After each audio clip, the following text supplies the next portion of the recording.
Olá você que nos acompanha, esse é o seu jornal antijurídico e conforme prometido, aqui estou eu intercalando os programas naquele formato meio podcast, meio edição de vídeo, com esse bom e velho formato onde vocês contam com a minha ilustre presença, certo? E o episódio da vez é o especial A Sua Dose de Criminalidade, para falar principalmente sobre abolicionismo penal, sobre Foucault, sobre os presídios, sobre populismo penal midiático, sobre os candidatos policialescos e sobre todos os crimes, ilegalismos e violações que o sistema criminal precisa cometer para existir e continuar funcionando. Mas antes de começar, como sempre, o meu super agradecimento a todos os colaboradores que mantêm esse canal de pé, tanto sendo ponta firme através do nosso Apoia-se,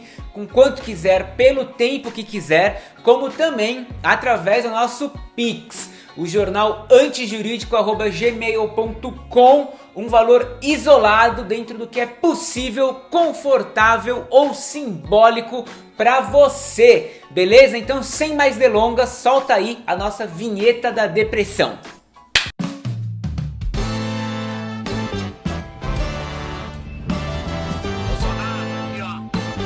Esses 20 anos de convivência que ele falou, ele nunca me disse que era negão. Não quero comunista no Brasil!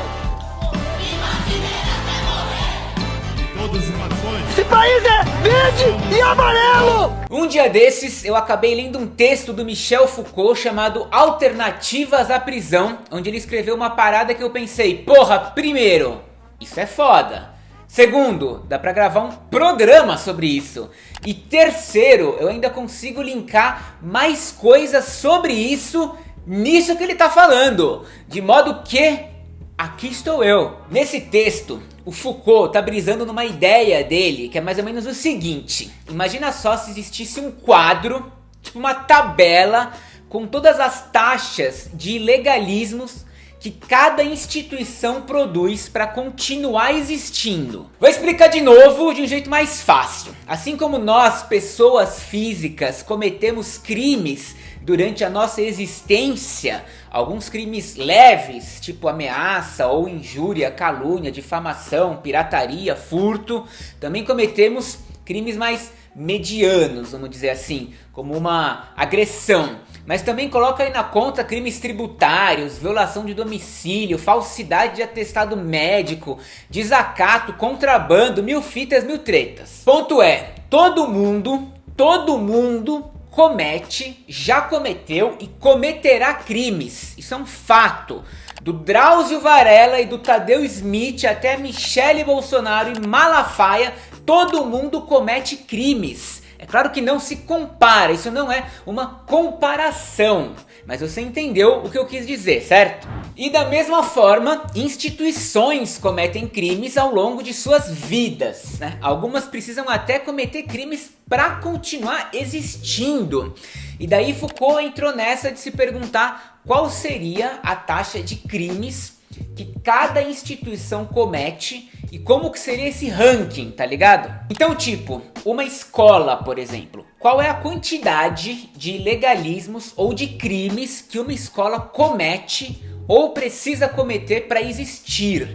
Eu não sei, nem o Foucault sabe, mas a gente imagina que não seja algo absurdo, talvez não seja nem uma taxa alta de crimes se comparada a outras instituições como bancos e o judiciário. Mas agora, independente de quais sejam as instituições que mais cometem crimes para existir, quem está no topo dessa lista certamente são os presídios.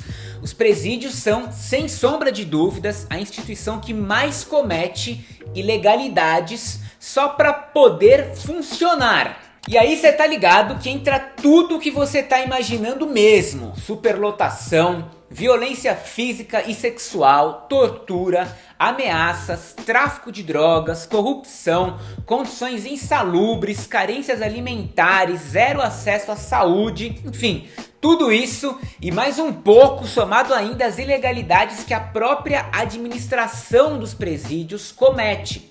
envolvendo contratos, direitos trabalhistas e mesmo práticas para cobrir da justiça, da OAB, da defensoria, da mídia e de órgãos superiores os crimes e ilegalidades que ocorrem no seu próprio interior. Portanto, ladies and gentlemen, é muito insano parar para pensar que as prisões, que são um aspecto central do direito penal, criadas como pretexto de evitar crimes, criadas como pretexto de que a lei seja respeitada, são na verdade todas elas uma maquinaria que só funciona na base dos ilegalismos. Só não vê quem não quer que o sistema não tem correção ou reforma. É preciso abolir as prisões, que tanto se fala no abolicionismo penal. Só que para abolir as prisões é preciso uma revolução real, oficial, porque isso só é possível em um novo modelo de civilização que seja necessariamente anticapitalista. Só que até isso acontecer, no coração do nosso sistema de justiça haverá uma instituição chamada prisão, que para existir precisa cometer crimes e para funcionar precisa cometer ilegalidades. É óbvio que só vai dar merda. Daí corta a cena e eu me deparei com um levantamento do Intervozes chamado Mídia Sem Violações de Direitos, que basicamente mapeou as candidaturas de apresentadores de programas policialescos, o grande motor do populismo penal midiático que a gente tanto fala aqui nesse canal. E nessas eleições de 2022 foram 43 candidaturas policialescas, ou seja, de candidatos oriundos de programas policiais, apresentadores, ou que se beneficiam deles para a realização de campanha política, podendo ser aí ex-apresentadores, comentaristas desses programas, parentes dos apresentadores ou repórteres desses programas.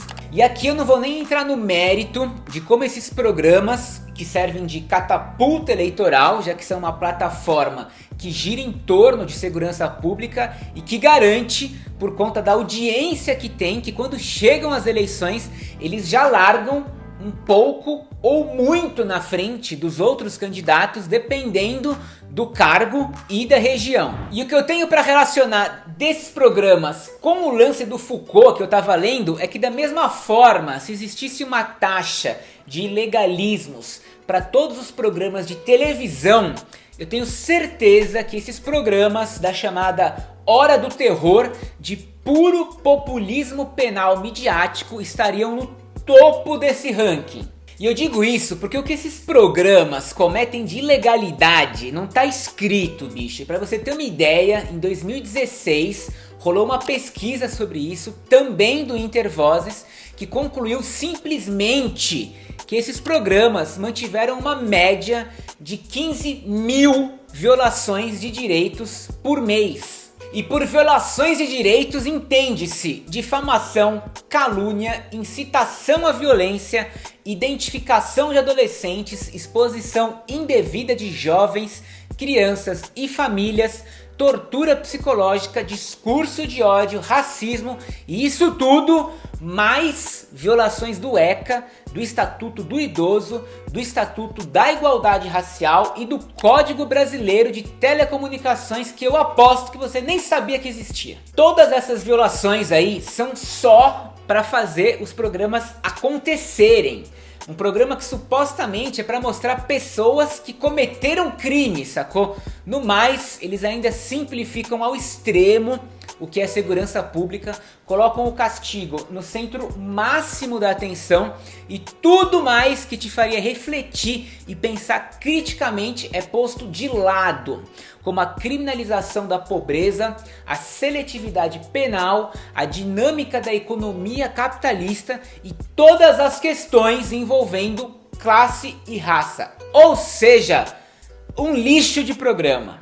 Agora pensa que dá para elevar essa ideia do Foucault até a 10ª potência, se a gente parar para pensar na quantidade de ilegalidades e crimes que são necessários para todo o sistema penal existir, incluindo a polícia com as suas execuções, corrupções, flagrantes forjados, violações de direitos, agressões, ameaças, estupros, torturas, abusos de autoridade e mais tudo mais do que ela faz cotidianamente. Agora, imagina tudo isso que a polícia faz para existir, mais as ilegalidades e crimes que as prisões precisam cometer para existir, mais as ilegalidades e crimes que o judiciário precisa cometer para existir, mais as ilegalidades e crimes que o Estado precisa cometer para existir. Pronto!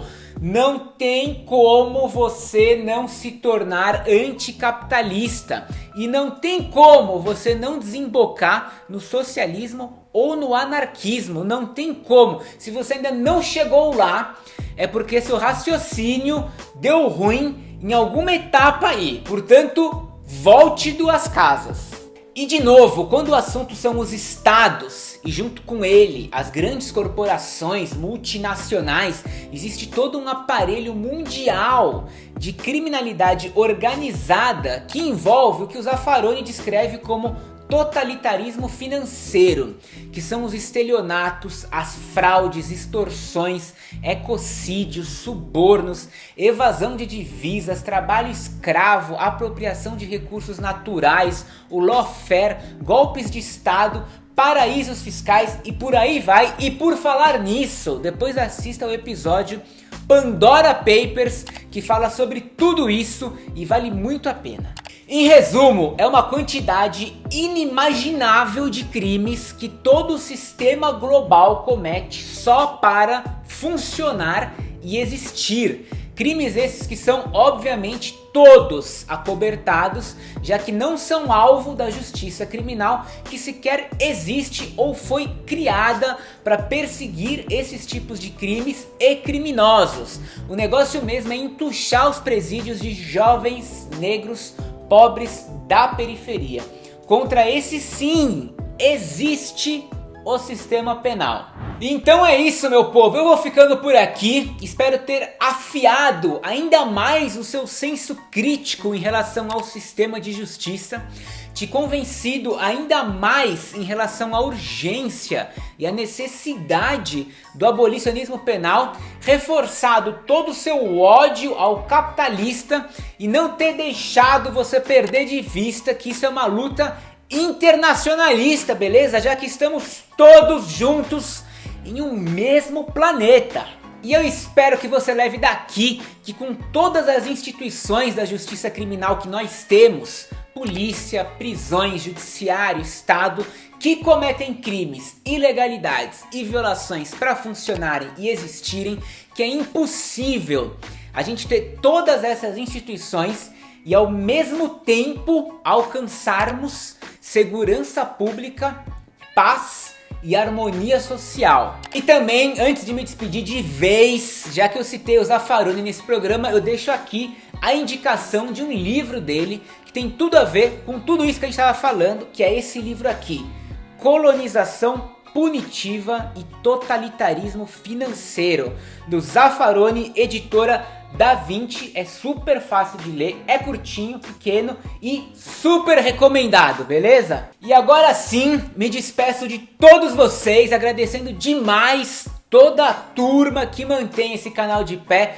tanto através do Apoia-se com quanto quiser, pelo tempo que quiser, como também por meio do nosso Pix, jornalantijurídico@gmail.com, um valor isolado dentro do que é possível, confortável ou simbólico para você. Até semana que vem.